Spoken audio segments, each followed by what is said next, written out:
அண்மைச் செய்தி. சேலம் பொன்னம்மாப்பேட்டை அருகே வெளியே தாளிடப்பட்ட அறையில் முதியவர் எரிந்த நிலையில் சடலமாக கிடந்த சம்பவம் அப்பகுதியில் பெரும் பரபரப்பை ஏற்படுத்தியுள்ளது. இச்சம்பவம் குறித்த விரிவான தகவல்களை செய்தியாளர் மதியழகன் வழங்க கேட்கலாம்.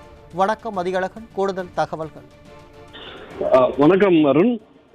சேலம் பொன்னம்மாப்பேட்டை தில்லை நகர் 2வது தெருவை சேர்ந்தவர் ராமசாமி. 80 வயதான இவர் அப்பகுதியில் தனியாக வசித்து வருகிறார். ஏனென்றால் இவரது மகன் சீனிவாசன், வழக்கறிஞர் சீனிவாசன் அதே பகுதியில் மற்றொரு தெருவில் வசித்து வருகிறார். அதனால் ராமசாமி மட்டும் தனது வீட்டில் தனியாக வசித்து வருகிறார். அவ்வப்போது சீனிவாசன் இவரை சென்று பார்த்து வருவது வழக்கம்.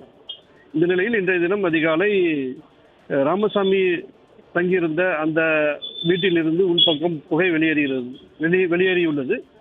அதிர்ச்சி அடைந்த அக்கம் பக்கத்தில் இருந்தவர்கள் கதவை திறந்து உள்ளே சென்று பார்த்தபோது ராமசாமி அவரது கட்டிலில் உடல் முழுவதும் எரிந்த நிலையில் சடலமாக இருந்ததை கண்டு அதிர்ச்சி அடைந்தனர். அம்மாப்பேட்டை காவல் நிலையத்திற்கு தகவல் கொடுத்ததை அடுத்து போலீசார் சம்பவ இடத்திற்கு விசாரணை மேற்கொண்டார்கள். முதல் கட்ட விசாரணையில் அந்த வீடு வெளிப்பக்கம் தாளிடப்பட்டிருப்பது தெரிய வந்திருக்கிறது. அது மட்டுமல்ல, வீட்டு உள்பக்கம் ராமசாமி படுத்திருந்தது டேப் கட்டில். அந்த கட்டில் முழுவதுமாக எரிந்து சேதமாயிருக்கிறது. அவருடைய உடலும் முழுவதுமாக எரிந்து கருகியிருக்கிறது.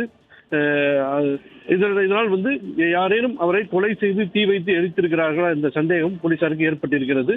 ஏனென்றால் கதவு வெளிப்பக்கம் தாளிடப்பட்டிருந்தால் இந்த சந்தேகம் போலீசாருக்கு எழுந்திருக்கிறது.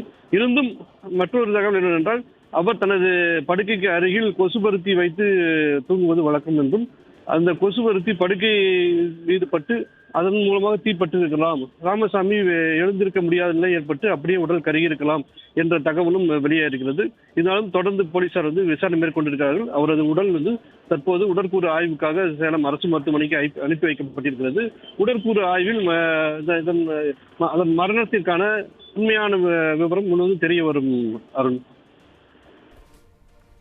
தகவலுக்கு நன்றி மதியழகன்.